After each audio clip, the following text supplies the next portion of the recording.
I'm Blake Parker, a human rights activist. I'm here again with Mr. Eric Kamba, who is the Executive Director of the Congolese Development Center in Lynn, Massachusetts, just north of Boston. I myself am a human rights activist, and Mr. Kamba is an expert on DR Congo and issues related to it. So this is a continuation in a series of videos about issues in DR Congo, all ultimately connected to human rights. A couple of things we're going to talk about today are rape in DR Congo and genocide. These are two things that are not so nice to talk about, but it's absolutely necessary for people to understand what's been going on.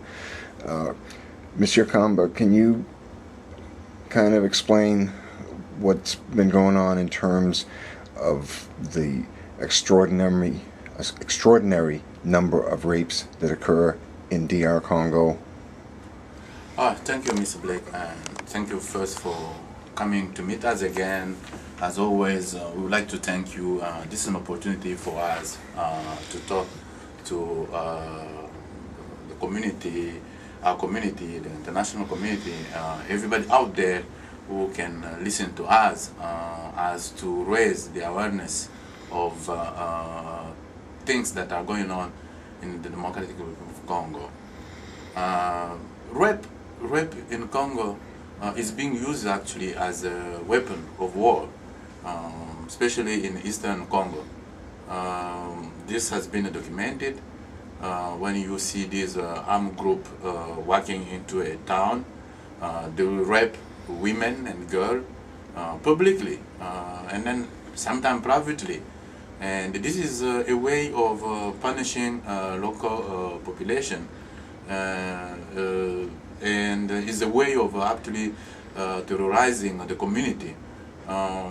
Just to answer your question, about 48 women are raped in the Democratic Republic of Congo. There was a study published, I believe, in the American Journal of Public Health in June that found that actually there were over, if I don't mistake, 1,152, something like that, of women that have been raped every day, which was, just the number, the statistic I gave you before, which is equals to something like 48 women being raped every hour, and this is like a 26 times more than the previous statistic that we're giving of 16,000 women raped in 1 year, according to the United Nations. So the problem is real. Is a very serious problem that needed to be addressed. There's not another way of saying it. That's very sad.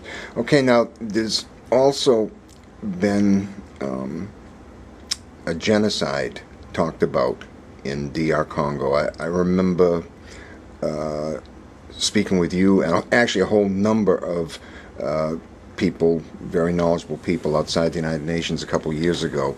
There was a senator there from Spain. There were human rights activists, medical doctors, all kinds of people, and they said that there was literally a genocide going on, but I haven't been reading about a genocide in the news or hearing about it. Can you explain that a little bit, please? Thank you, Mr. Parker. For us Congolese, we don't understand what is going on. Killing of people is not good. Even if you kill just one person, is the person that is lost for the world, for the family. A loss is a loss. So there's another way around. There's not another way around.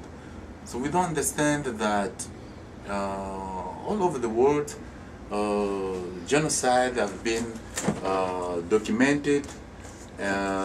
People talk about it. When it comes to Congo, this silence, we don't know what it is. In 1993 and 2003, we believe that there was a genocide that was committed in Congo. By the way, the UN mapping exercise documented those serious atrocities, those violation of human rights that were committed in Congo, and UN report clearly shows that those killing of Hutu civilian in the Democratic Republic of Congo can be called the genocide.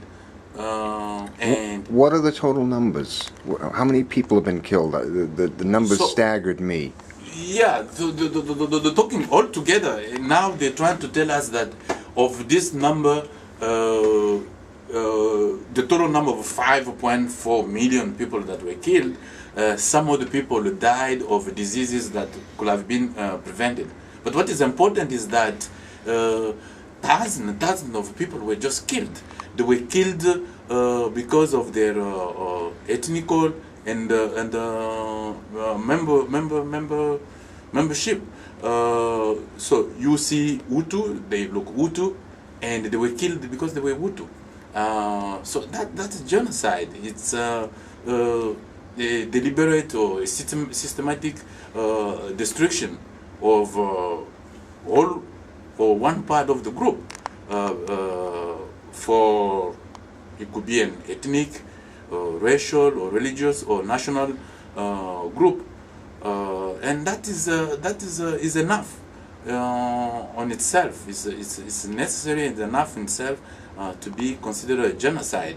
And the UN actually report accuses Rwanda, Uganda, and Burundi forces for participating in this attack, and recommended that the international community seek to prosecute those that were responsible. Now, to answer your question, the silence, the fact that nobody's talking about this, all these recommendations are somewhere there in a UN basement, they're dying there, and nobody's talking about that. Is just we cannot just understand why. Interesting.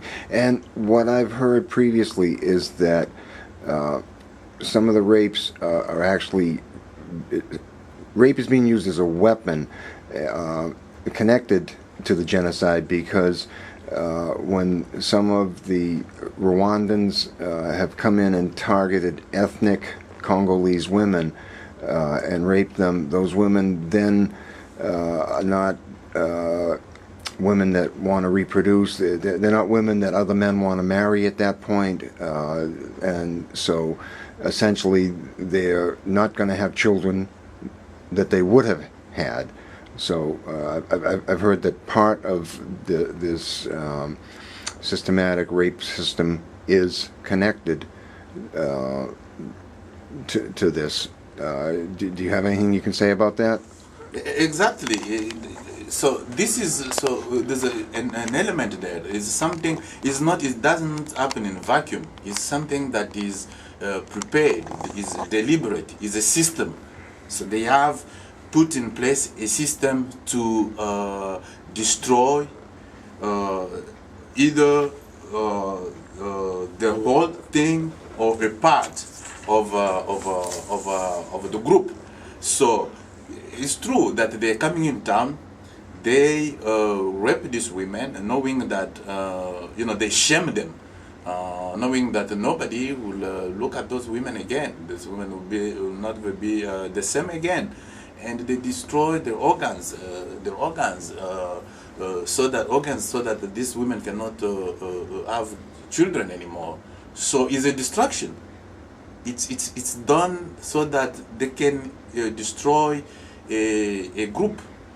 So yeah, it's true, and it's systematic.